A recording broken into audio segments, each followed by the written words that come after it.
Hey, I'd like to welcome you to another episode of Mission Matters. My name is Adam Torres, and if you'd like to apply to be a guest on the show, just head on over to missionmatters.com and click on Be Our Guest to Apply. All right, so I am happy to announce that we have Darren Prince back on the show. He's founder of Prince Marketing Group, author of Aiming High, and now so happy to say a published author with Mission Matters in our latest Business Leaders series edition. So, hey, Darren, I just want to say welcome back to the show and congrats. Thanks for having me, man. I appreciate it. It's been a long time coming. Bunch of schedule delays, but here we are. Man, I have been watching you over the last couple of months, and when it comes to promotion, when it comes to advocating for your clients, when it comes to really getting your message out there and building personal relationships and business relationships, and really just being an advocate for healthy relationships. I mean, you're the guy, and we'll go further into that. We'll talk about the book. We'll talk about some of the projects you've been working on. Of course, we're going to talk about Aiming High, your previous release. But before we get into all that, we'll start this episode the way that we start them all, with our Mission Matters Minute. So, Darren, we at Mission Matters, we amplify stories for entrepreneurs, executives, and experts. That's our mission. Darren, what mission matters to you? I think kind of what we touched on our chapter. I believe if I can spread a message of how to be the ultimate relationship builder, get yourself to a successful financial place, but most importantly, have the peace of mind and self-love internally, and being mindful of your mental health along the way. As I was victim to not paying attention to that last one with my opiate addiction for 24 years. That's it. And now my biggest mission is being a service to others and helping pay it forward, not just in my personal life, but professionally.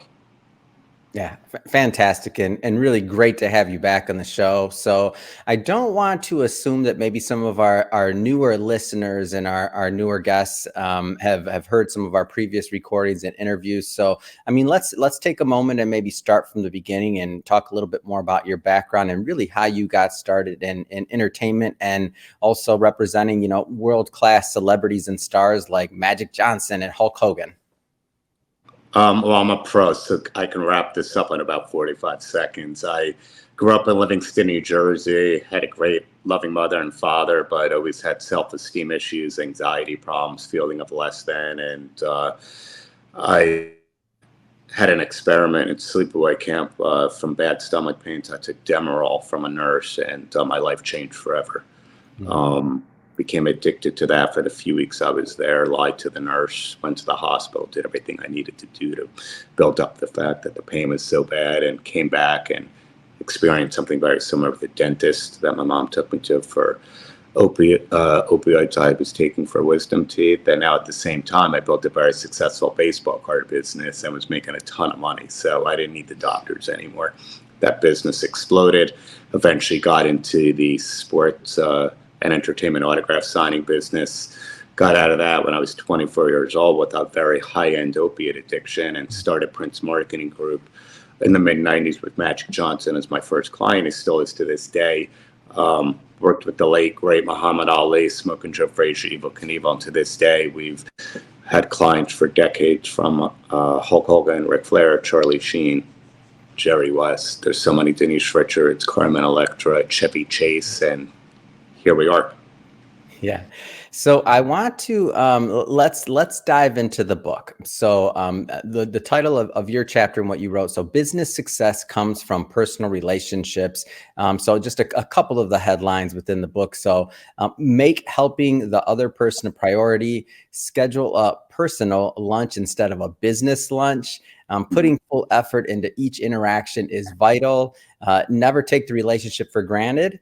Don't forget about the in-house relationships. So we won't cover, every headline, every single thing in the book today, because we still want people to go out and buy the book, of course. But first off, I was curious. So, I mean, lots of different things you could have wrote about. Long career, top levels of entertainment. Why did you choose this topic to present in the book? I believe it's so overlooked. I think everybody, wants to be a sales rep, focus on the money, focus on the success when my late father always instilled in me relationship building is everything. If you put the relationship first, the business will come. And the same way my life is about recovery, Adam. I believe that, it's our job to be of service, help others, not because I'm expecting something back, but I just know it just manifests that way. And it's the same way in business. Nobody spends enough time finding out their birthday, their background, their significant others, their special hobbies and interests. And that's been the key to my success for close to 30 years. And, people often say I'm one of the most connected, agents in the industry. And it's got nothing to do with the business side of things. It's because I care. Any client of mine will tell you that. 99% of our calls, and when we meet up, it's about life. I was at Hulk Hogan's house last week in Tampa for 2 hours. And if he was on the phone right now, ask him if we brought up one thing about business. Nothing. No business whatsoever. So there'll be people that watch this and they'll say, and this happens often, they'll say, well, that's Darren. And that is, of course, he's working with Hulk Hogan, or he's working with Chevy Chase. He's working with these top celebrities and stars. So of course, but me, I'm a financial advisor, or I'm a lawyer, or I'm this, or I'm that. Like, does what you're saying in those tools and those practices, like, does that translate into, let's just say, a traditional business? 100%. If anything, mine's 100 times harder. How do you penetrate a global celebrities with a personal relationship that's been screwed over, and they've all got their horrendous experiences they've been through? I mean, if I could do it at this level, any sales rep, any position, lawyers, doctors, sales rep, investment banker, 100 times easier. Just following the basics that I talk about in Mission Matters. Yeah, and I wanted to ask, I wanted your perspective on that, because I always preach this on Mission Matters, and I always use this story about when I was a financial advisor, and there's different types of, I haven't been in that business in many years now, but when I was, I was the person, I was at the birthday party, I was at the bris, I was at the, I was at the celebration, I was at the home closing. Why I wasn't making money or getting paid for these things, or I wasn't counting the hours, to me, like, just that natural curiosity and just understanding and wanting to have a good, quality of living, and to not just feel like the individuals are your quote unquote clients. Like, the way I saw it was, they were an extension of my life, extension of my quality of living, and I'm making a difference in their lives as well. Like, as human beings, like as connected individuals, for, over and above what contract we have signed or what percentage or this or that. It's like, at the end, we're all humans and we want to feel connected and of value as well. Like how do you kind of approach that piece of it? Like the connectivity, and also like just wanting to be part of value and help others. I think for me, it comes naturally. It might take a little bit of development for certain people, but you understand when you do that.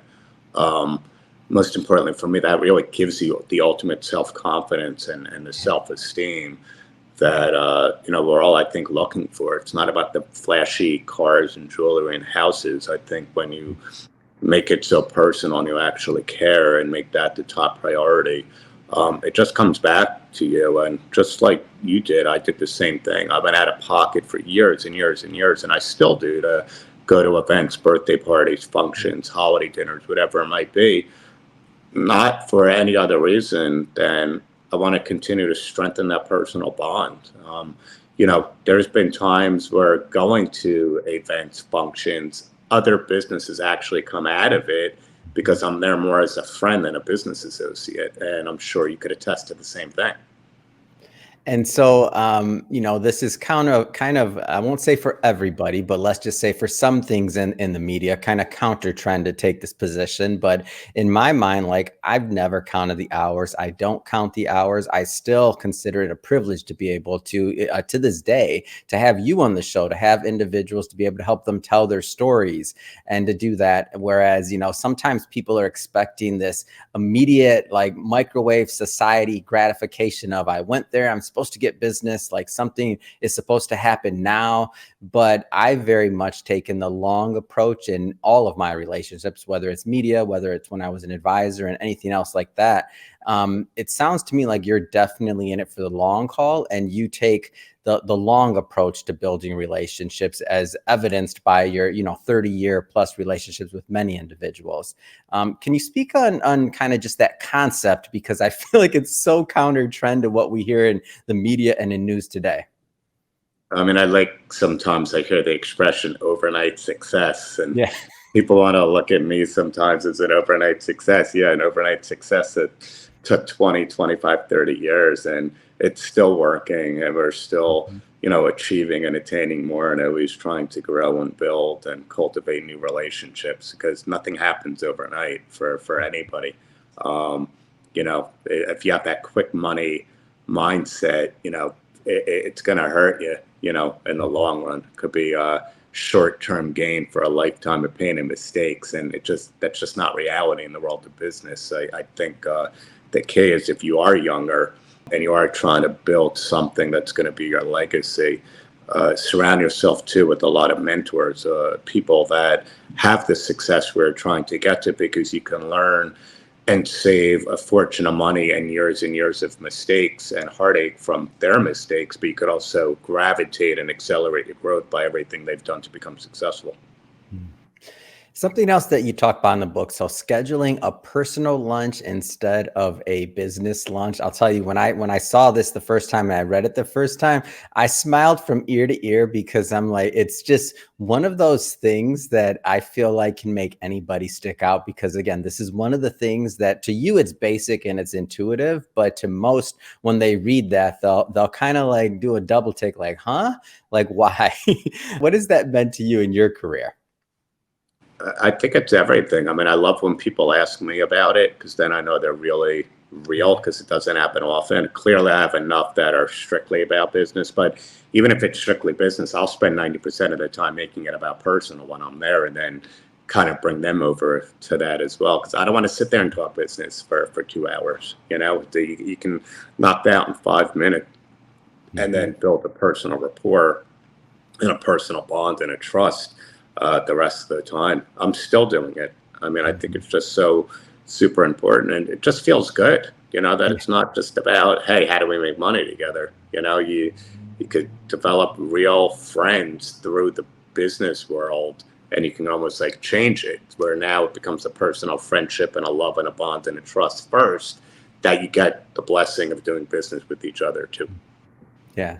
And I completely agree with that. And one of the things that used to, I mean, I haven't smoked a cigar in years, but when I was a pretty active financial advisor, that was one of my favorite things to do with clients. And they were always shocked, because I wouldn't talk about business the whole time. And they're like, why aren't you talking about business? I thought like this had to be a pitch, or you had to sell me something, or that had to be. And I just quite frankly wasn't. I mean, that can, like you said, you can sum that up in 5 minutes. You can do that over the phone. You can do it other times, especially nowadays when we have like such limited, in my opinion, FaceTime, where we're one-on-one and we have time to make that human connection. Like, we're not on Zoom, we're not on the phone. Like why waste that time that we have to really be in each other's lives and get to know each other with the numbers? Like, we can always deal with that. Exactly. Yeah. In-house relationships. So this is one, again, another, as I look through the themes of what you wrote and what you presented, like these are every single one. It's like counter to where I feel like many people are going. So in-house relationships, talk to me a little bit more about what that's meant to you in cultivating those and really keeping a clean shop. And I think that's key. Most people, that work with us, stay with us, forever. I make sure the environment is really chill. Everybody kind of knows what their role is.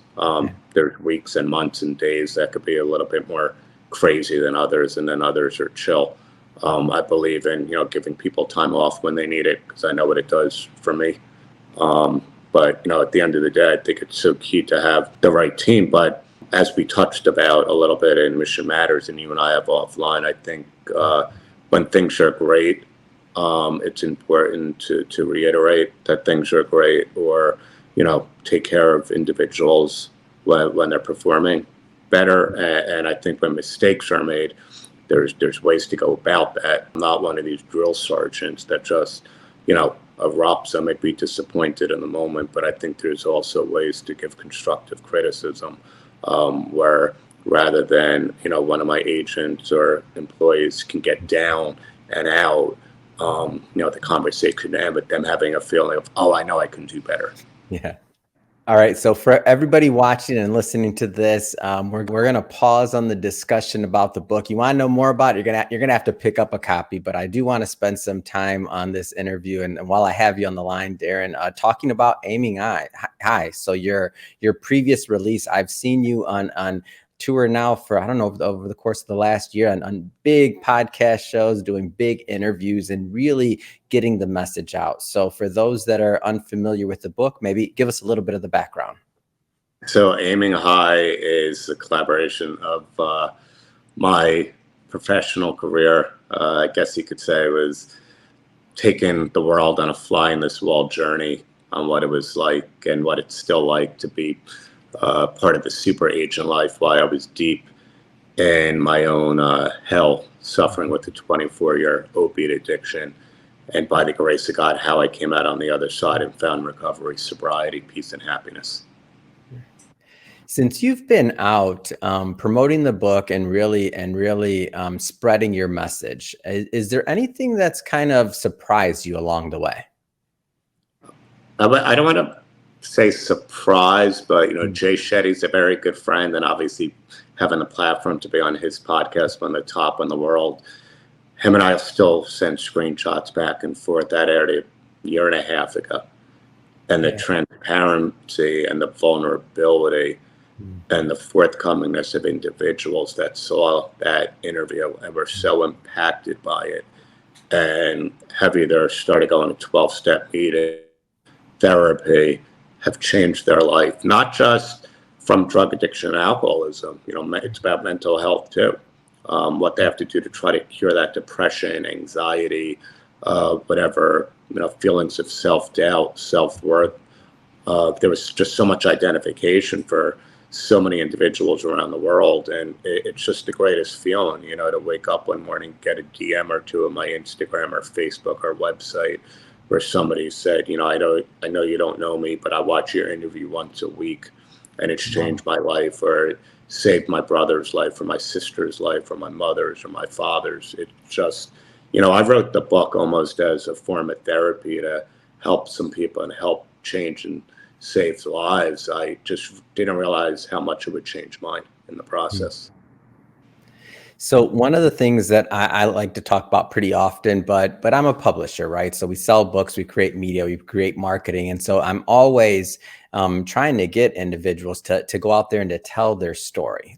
And I don't, whether they're working with Mission Matters, whether they do it themselves, use another publisher, I don't care. The point is what you've just now described is, to me, is the power of story, and the way that us sharing our own insights into our lives can really help others and can really make a difference in their lives as well. Because what I've found over the course of doing this is that, some people are going to warm up to my voice, some are going to warm up to your voice and your message. We're all in our own, path, in our own, let's just say, milestones or points in our life journeys. And those stories are so helpful to hear, to know that either we're not alone if we're going through some of the same things, or if we're maybe,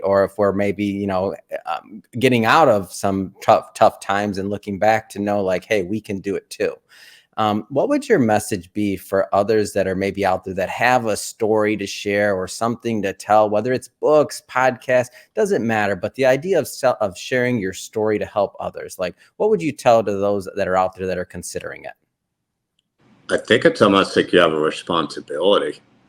Not everybody believes in God. There's got to be a power greater than ourselves to come out of your own hell or adversity and turn your life around. I think it's a bigger being than all of ourselves that allowed us to get to that place. And it's not just for ourselves, it's to spread the message, to help others as well, that there is a way out of whatever that struggle that you dealt with was.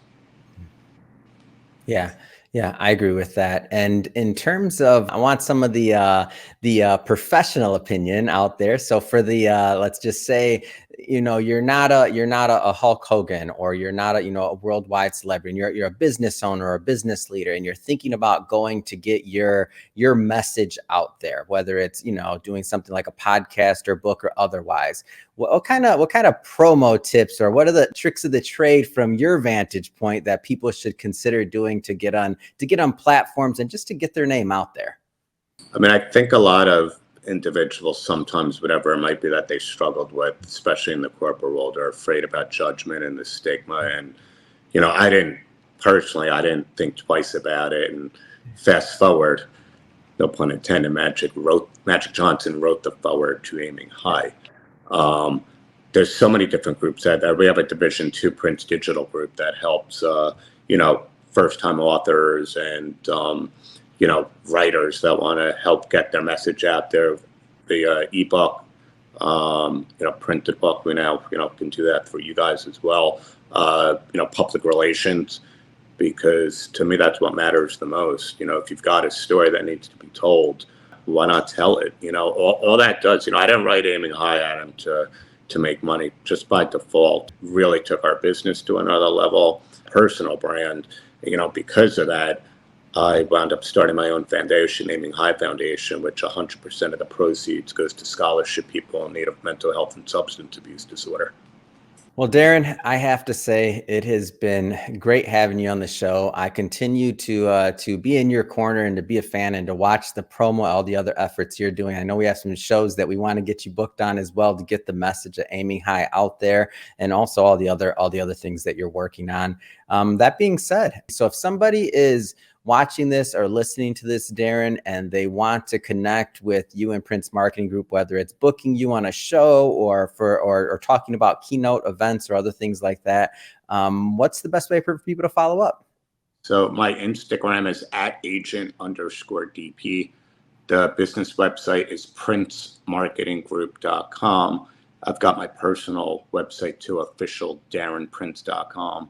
And if anybody's listening that, it's near and dear, this opiate epidemic, drug addiction, and substance abuse, they can go to aiminghighfoundation.org, which is my 501c3, and any contributions would be greatly appreciated. Fantastic. And we'll put all that information into the show notes so that our audience And I've got a Facebook too, Darren Prince in Los Angeles. So if people are old school and they're not on Instagram, you can find me there. Awesome. And we'll put all those all the links and things like that into the show notes so that our audience can just click on them and head right on over and check out your content. And speaking of the audience, if this is your first time with Mission Matters or engaging in an episode, we're all about bringing on business owners, entrepreneurs, and executives and having them share their mission, the reason behind their mission, and really what drives them and motivates them to go out into the marketplace and make a difference. If that's the type of content that sounds interesting or fun or engaging to you, we welcome you. Hit that subscribe button because we have many more mission-based individuals coming up on the line, and we don't want you to miss a thing. And Darren, really, it has been a pleasure. Thanks again for coming back on the show. Thanks, man. We'll talk to you soon.